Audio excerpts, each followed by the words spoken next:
This is my pet octopus named Sashimi. And this is a vault filled with all her favorite food. The only problem is, in order to get to this vault, she'll have to rely on her incredible intelligence and dexterity to make it all the way through this 9-part underwater obstacle course. And just like when I made my backyard obstacle course for squirrels, out of the gate, I will admit in hindsight, I completely underestimated the capabilities of this remarkable creature. But to understand how we even ended up at this spot, we need to go back in time 6 months when I decided to get a pet octopus to see for myself if they were really as smart as people say they are. And after bringing her home to Crunch Labs and putting her into a saltwater optimized and appropriately decorated tank, she made herself right at home. And the first thing that stood out is just how curious they are. For example, when you put anything into the tank, including your arm, they immediately swim towards it and just want to interact. I will cover this in a minute, but beyond just being able to really securely latch onto things like my hand, she's so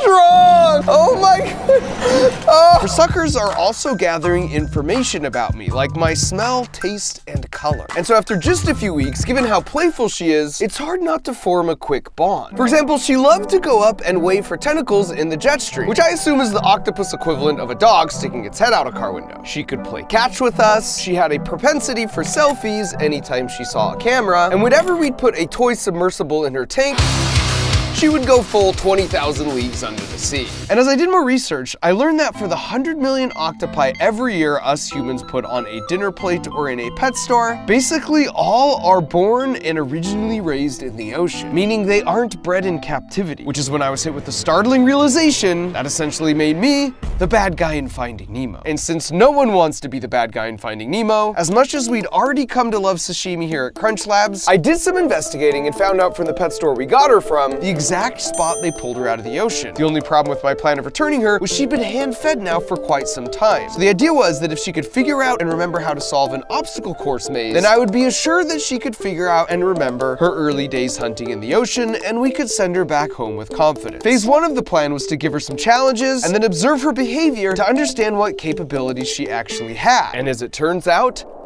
it's a lot. For starters, their ability to color and shapeshift is unmatched in the animal kingdom. For example, can you spot the octopus hiding in plain sight right here?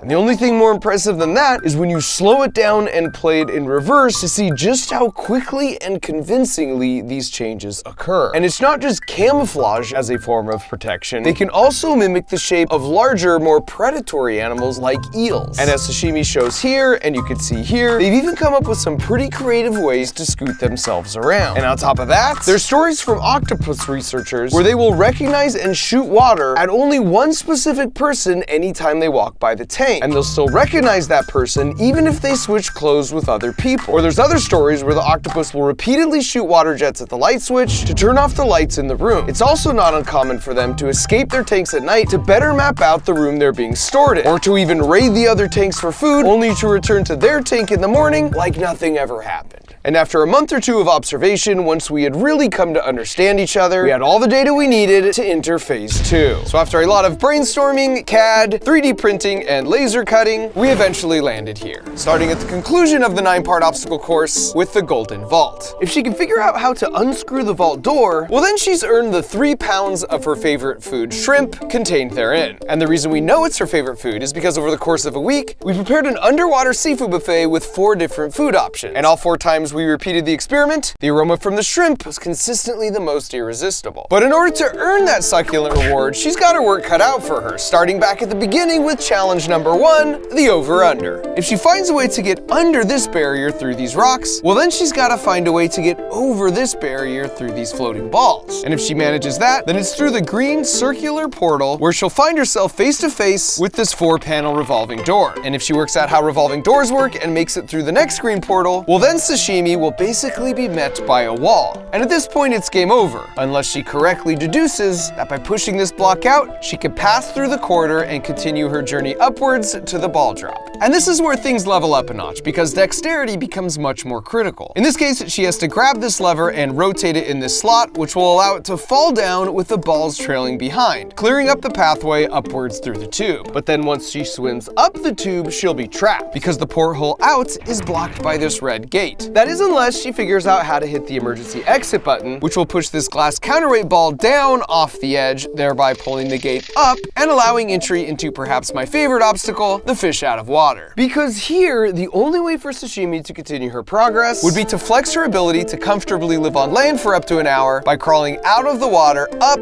over, and back down on the other side, where after passing through the portal, she gets a bit of a power-up, because on the backside of the snorkeling Fat Gus is a shrimp. Now this is a bit of a throwback to the tourist trap on the squirrel maze, where a strategically placed snack led to a timely photo op. But in this case, I call it the Medusa, because the hope is that as she eats the shrimp with her beak on the underside of where her legs all come together, it will look like Fat Gus has 8 braids of beautiful flowing hair. And now that she's feeling refreshed, Sashimi can hopefully finish strong with the penultimate challenge, which is sort of a double obstacle, because there are 6 holes in the top ranging from small to really small. And if she takes the easy route by squeezing through the least small hole, well then she has a lot more maze to deal with, as opposed to the smallest hole that puts her right at the finish. Either way, at this point she's made it here, and if she solves the final puzzle by unscrewing the vault door, she's not only earned the all-you-can-eat seafood buffet, but she's proven she's quick enough on her tentacles to handle being returned back to her ocean home to the very tide pools she was raised in. So with everything in place, all that was left to do was open this ball valve. And as the smell of fresh shrimp made its way to her tank, she made her way down the tube like an 8-legged gladiator to her saltwater coliseum. So while we wait for her to make that 40-second trek, this is the perfect time to mention that if you want a Christmas morning reaction like this,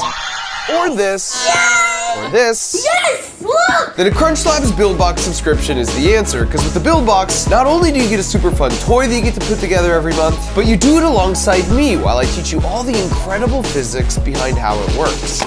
We're right there in the trenches, building, learning, and succeeding together, so the principles really sink in. It works! So if you're a kid and you're looking for something to put at the top of your Christmas list, or you're just looking to be the household hero by giving it to someone else, use the link in the video description or head to crunchlabs.com, where we're giving away 2 free boxes as our holiday special. Now back to Sashimi. After making it into the main tank, then sort of exploring the borders of the maze for a bit, she made her way inside fairly quickly, but then sort of just chilled. Like she really didn't understand what she was supposed to do next. But since you can only ignore the ambrosial smell of raw fresh shrimp for so long, she eventually got curious and started exploring. And one of the first things we observed is that anytime she's in a new environment, she kind of maps things out by walking around gathering data with her arms, as opposed to just swimming around freely through the middle. And soon enough, she had things figured out. Now admittedly, this first challenge was a bit of a softball, because having observed Sashimi in her home tank, I knew she was good at digging and burrowing herself in the sand, using the water propulsion from her siphon tube to clear the rocks away. The floating balls were even less of a challenge for her, and after making it through, you really get a sense of how much she sends out her arms as scouts to gather critical information. Especially in the wild, they can reach their arms around and inside crevices, not only to smell and taste, but as we'll cover in a minute, even see and independently think. So obstacle 1 was pretty straightforward, but figuring out how to operate a revolving door would be a much harder test.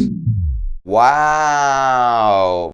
Okay, I see how this is gonna be. This was my first real indicator that we were headed for a real battle of wits. It was a similar feeling to when the squirrels eventually outsmarted my rope bridge of instability by just jumping over it altogether. And I really should have seen this coming, because as you can see in this video of an octopus escaping from a ship, as long as an opening is bigger than their beak, which is the only actual hard part of their body, then they can eventually squeeze through it. In fact, if we roll that back, you can see Sashimi's beak, or mouth, right here. And while this part looks like a big nose, that's actually their main body where all their vital organs reside, like their brain, stomach, gills, kidneys, ink sac, siphon, and their 3 hearts. 2 other cool facts about octopi is their blood is blue because it's copper-based, since that's more efficient in cold, low oxygen environments. And if they lose an arm, they can regrow it completely and it will look indistinguishable from the original. Next up was the block push. Once again, she got to this point and was sort of stumped without an obvious path forward. But this is where their natural curiosity pays off, because she's not just feeling surfaces with her arms, but also constantly pulling and pushing to see what she can interact with. And so sort of by default, she figured out this red part of the wall doesn't push back as hard, which cleared the way up to the ball drop. And I knew this one would be tough for her because number 1, there's not enough room for her to just squeeze by, and number 2, pushing and pulling on walls wasn't gonna solve it either. And after struggling in vain to find out what she was supposed to do for quite some time, eventually she got frustrated and just stopped and sat there.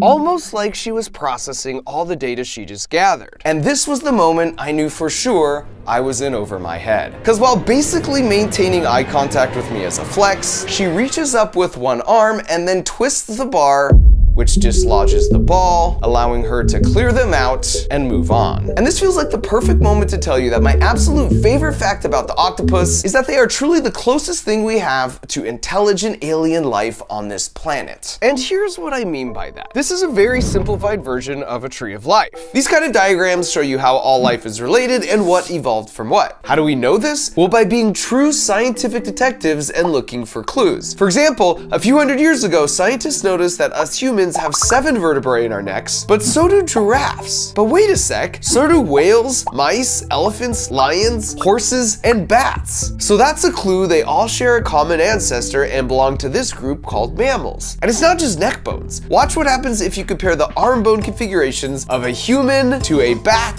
to a chicken, to a turtle, to a dolphin. It's wild what tiny beneficial mutations and millions of generations can produce. And of course, with genome sequencing developing over the last 40 years, it's allowed us to compare the DNA of different species and sort of check our answers in the back of the book. Anyways, using these techniques, if you want to see where our lineage broke off from that of octopi in the tree of life, you have to go back over 500 million years ago to a simple flatworm. But if you look closely, all of what we think of as the smart animals are over here on this side of the tree of life, including dolphins, dogs, pigs, horses, humans, but even birds, dinosaurs, and fish. And their intelligence and way of thinking are all related to each other, sort of like those arm bones I showed. But octopi developed their intelligence completely independently from everything over here, like an alien from another planet, and that's why they're built just so differently from us. For example, they have twice as many neurons as a cat, but unlike all the animals over here where all the neurons are focused in the brain, in octopi only 1/3 of their neurons are in the brain, and the rest are in their arms, which means they not only smell and taste, but they can even think and act independently with their arms. That means that even if their arm is cut off, the arm can still camouflage itself to the surroundings by sensing light. It would be like closing your eyes, walking into a room, touching a wall, and having your hand match the color. Having 8 independent mini brains along with a larger central brain is as incomprehensible as alien intelligence to us. Now back at the maze, Sashimi had made it to the emergency button, putting her at the halfway mark. And as usual, she starts by having her arms do all the recon work. And it's almost like once she feels the red door, she figures out my trick and then immediately pushes the button to drop the ball and open the gate to move on to my favorite obstacle, the fish out of water. And I was relieved to see that I had thrown her another curveball, because after quite a bit of exploratory arm expeditions, she realizes the only way forward is up and out. And so after psyching herself up, she just goes for it, sliding up, over, and eventually down. And this demonstrates another octopus superpower, because they can survive out of water for up to an hour, and as you can see here, it's one of the reasons they're such successful hunters in and around tide pools. And now that we're coming down the final stretch, I figured she deserved a bit of a snack break with the Medusa. And just like I'd hoped, once she saw the shrimp attached to the back, she starts chomping down with her beak. And since that's right at the center of all her legs, we get a couple different hair options for Fat Gus. Starting first with a more free-flowing sandy blonde option, which eventually morphed into more of a dark-haired updo. Now the reason she's able to change her appearance so drastically is because all octopi have 4 tricks up their sleeve. First, their skin is covered in tiny little sacs called chromatophores, filled with either black, red, or yellow pigment, and then they use their muscles to stretch those sacs like a balloon to achieve any combination of those 3 colors. Then they've got a layer below that called iridophores that bounce back specific wavelengths of light, giving those iridescent blues like peacocks or beetles. Then there's even one more layer that reflects back ambient light called lucifores. On top of all that, they can also use a muscular structure called papillae to change the texture of their skin, creating ridges and bumps. And because they can change any of those in as little as 200 milliseconds, which is literally less than the blink of an eye, it makes them the true masters of disguise in the animal kingdom. Now she was onto the maze, and you can see she opted for the largest hole, which of course means she had the maximum amount of maze ahead of her. And I love this because it's sort of classic Sashimi at this point, but you can see she's willing to play along for quite a while and make just about every possible wrong turn along the way, but then eventually she's over it and just cuts right to the end. And while that's technically an automatic DQ, I took the high road and let it private slide, which brought her to the Golden Vault. After a month or so of training on all the obstacles, she had finally done it. And with the tide on her side, she went straight for the door, ripped it off the foundation, and then immediately basked in the sweet, delicious taste of a hard-earned victory in the largest stockpile of shrimp she'd ever seen. And after letting her gorge for a bit, it was time for me to uphold my end of the deal and give her the Finding Nemo happy ending she deserved by driving her 8 hours down the coast back to the exact beach where she was raised. Having figured out and remembered the solutions to all my dumb puzzles, I was convinced she could certainly figure out and remember what it was like to hunt for her own food in the open ocean. And this was a bittersweet moment because there's one octopus fact I haven't mentioned, and that's that their entire lifespan is only about 1.5 years. And as a final act, after laying her eggs, a female will continually watch over and protect them to the point that she stops eating and dies. Which meant in the exact same coves and tide pools that her mother did for her, soon sashimi would be extending that ever-changing tree of life by one more generation. Only perhaps this time creating a new branch of super intelligent puzzle-solving offspring. With everything you know about sashimi at this point, it should come as no surprise she also has incredible taste in toys. But what should also hopefully not surprise you after watching the videos I've been making on YouTube for 12 years is that learning science and engineering doesn't have to be sucky and boring.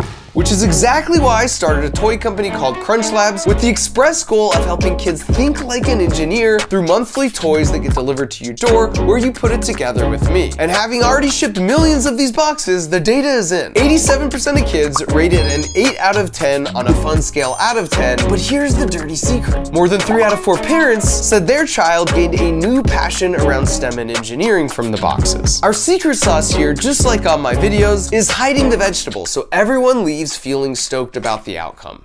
On top of that, each month your box has a chance to contain the platinum ticket, and if you get it, well then you're coming out here to Crunch Labs to build with me and my team for a day. So if you want to embark on this monthly journey with me and get a Christmas morning reaction like this, Yes! Oh my gosh! Crunch Labs! just go to crunchlabs.com or use the link in the video description where we're giving away those 2 boxes free as a holiday special. Thanks for watching.